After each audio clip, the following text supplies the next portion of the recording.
Hi everyone, I'm Ashley, and we're going to go through our first 5 service dog and training skills. One of the most important things to teach your dog, first and foremost, is a reward marker.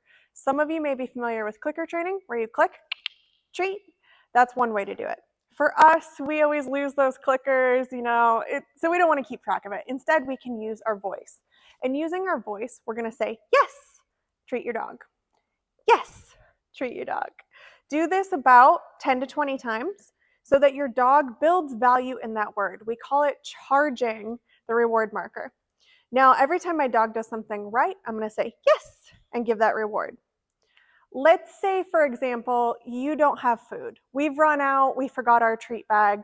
There are more reinforcers than just food. Although food works really well for most dogs and it speeds up the process of learning, you can also do things like, yes, good, yes. Come on, sit. Yes, good. So if your dog likes affection, you can also give them, oh, shake it up. You can also give them that praise. You could give them food. You could give them a toy even. Yes just means what you did is right and the reward is coming. So one of the things you might be wondering is, can I have different words? And yes, you can have different words for your reward marker. Many of us are used to going, good dog. The only thing that matters with the words that you choose is you do want them to come out of your mouth quickly, roll off your tongue with some ease, and you want that tonality to have a high pitch. Dogs love high pitched noises. That's why we say puppy and they get really excited. That's why we try to name them things with ease at the end, because it really catches their attention. So if I'm going to use good dog, I'm going to make sure that I don't say good dog with low tonality. I'm going to give it a little pick me up in the middle and go good, or good dog. Nice job. Yeah, good. So we're going to charge that name very similar to how we charge the marker word. It just so happens that Oz right here has recently had a name change. And so what I'm going to do is say, Oz, yes. I'm going to have the dog look at me too when I say their name. Oz, yes. Oz, yes. Oz, yes. And each time, Oz is getting faster and faster. What I am programming with this lure to my face with the dog is, when I say your name, look at me. This is one of the very simple lures, and there's different ways to do it. For this one, we're just going to keep it really simple. Oz, yes. Now let's see if Oz will do it all on her own. Oz,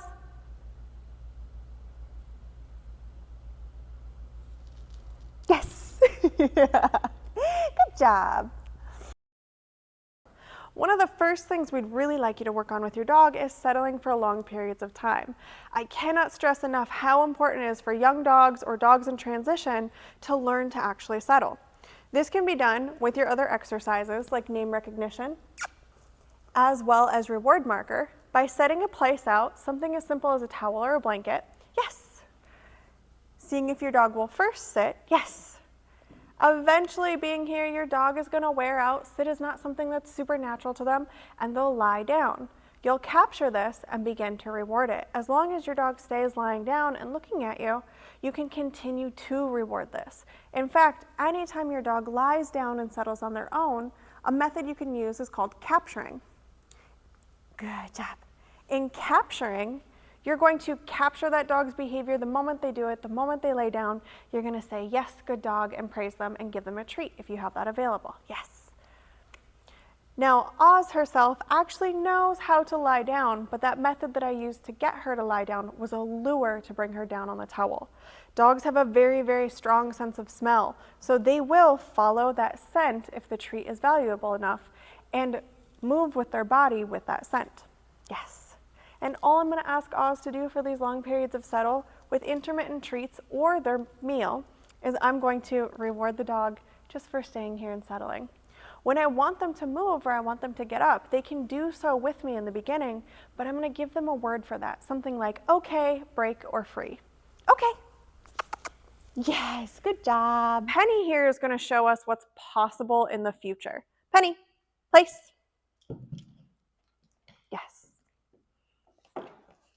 So if I want the dog to settle for a long period of time, this means that I want the dog to hold a position or stay in one spot and just relax. I can be a distraction, or I can do things that I need to do, go wash the dishes, clean up the floor. I want to make sure that my dog doesn't always need my attention. Not only is this self-soothing for them, but it helps gain that confidence in them being independent.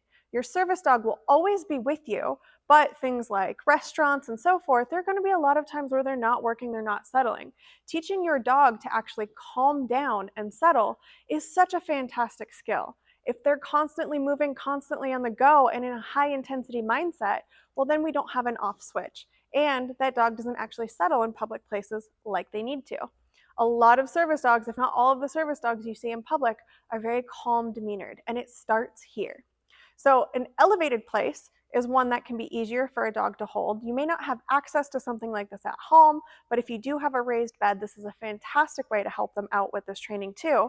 Another option as well is to use something that we call a placemat. It can be just a flat little rug, towel, or folded up blanket. Penny, place. Can you fit on it? Come on, come on, come on. Sit down. Yes. Something like this is much easier to travel with. Something like this you can roll up, put in your backpack. Penny is a little bit longer than her placemat, but it does help to have that tactile feeling underneath them so that they can fully be on it and know when they're not on it. So yeah, you read my mind. The next thing we're going to go over is sit. Okay, free. I want to start with my dog standing. Yes! And hold something just above their head. When I hold something just above their head in this lure state, I'm going to then reward them once they look up and drop their bottom. What some dogs, are you going to look for it? Yes. What some dogs will do is they will jump up or try to get to the food. Now, in the early stages, if your dog is very excited to get to the food, I encourage you not to reward them the moment they jump up and then they sit. Come on. Once my dog is in front of me, show them I have food. Yes. Bring it up high, get them to look up. Again, if she were to jump and then sit, I might say yes, but I also may withhold that food and wait for a perfect position like this before I give her food. Many dogs just don't understand the position just yet, so if I'm holding it up and they jump, we're only promoting the jumping. Good job. Okay, free. So the very last thing that we're going to go over with our more novice dog is loose leash walking. Are you going to lay down on me? I know you're so good at settling. So first things first, with our dog, we want to have them release leash pressure.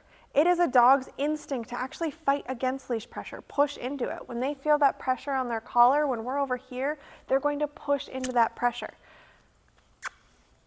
Yes. So I put just a light amount of pressure on.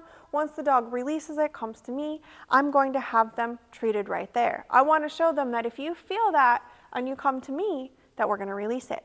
Okay, let's go. Good. So as we're walking, she's doing a pretty good job here. I'll give her a lure and a reward down here. Yes. Yes. Now, Oz herself is actually already really good in a heel. Although the moment she gets out of position, the moment she is about to pull, I'm going to stop, slowly back up, no pulling. Yes. When she releases that tension and she looks at me, I'm going to give her a reward for that. Key thing here, and I know I'm going to mention it again, is that we do not want you to walk into your dog pulling. If your dog is pulling towards something and we walk into it, we actually reward them for that pulling. We show them if you pull, you get to what you want. Instead, I'm going to stop, lightly back up, give them that pressure. Yes! And show them it's much more rewarding to give into their instinct of their opposition reflex. Once I have her attention and I got that loose leash, well, we're going to switch sides now, huh? Then I can start walking with her again. Wonderful. And our dog starts to see that we don't go anywhere if we have a tense leash. In fact, we stop or back up. For any of you who are football fans, you can kind of think of it as penalty yards. Oh, we crossed the line. Now we've got to back up and get back in place. When I want my dog to get into walking position, there's several different tactics that you may learn. The ones that I'm going to show you today are first, getting into a heeled position. I'm going to lead my dog by their nose with a lure, loop them around, yes, and make sure that I treat at my hip. For any dog, I'm not going to treat up here, I'm not going to treat up here, and I'm not going to treat out here. Your dog's always going to follow the lure. Yep. Yes. So I stop them right here with the food and lead them along. For dogs that are just beginning, I'm probably going to lure 100% of the time. That means keeping the food down at their nose. For dogs that are more advanced or getting the hang of it, I'm going to bring that food up, yes, and intermittently treat until I can fade that out. And like Penny, good job, yep, they can just heal without food. No food in the hand, yes. Walking with me for just praise, and that, yes, reward marker, yes. Now, other methods that you can do with your brand new dog who may be very novice and not able to do what Penny's about to do, we have something called follow the leader. We can, as we're walking in a loose leash, if our dog's leash goes tight, we're gonna, yes, come this way. We're gonna have our dog follow us, playing follow the leader. If my dog is going to take the lead again and begin to pull, I'm going to, this way. Yes, good. And I'm going to bring them back to me, reward them here. With your trainer, you're going to learn many other tactics, many other things. We all train things a little bit differently, but those are the two that I'd like you to try on while you're at home. So we're going to look with Penny at what's possible for your future. So Penny naturally knows heel really well. Penny, heel.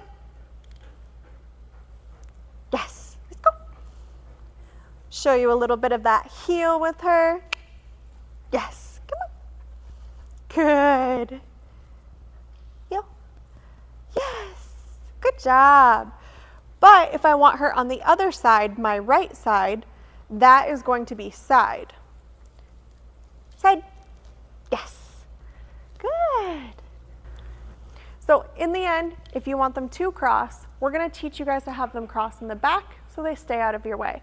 Some dogs, Penny, will actually naturally do it if I don't tell her to. Dogs will also have a preference for sides. You can tell Penny prefers her left. That's the one she's done more.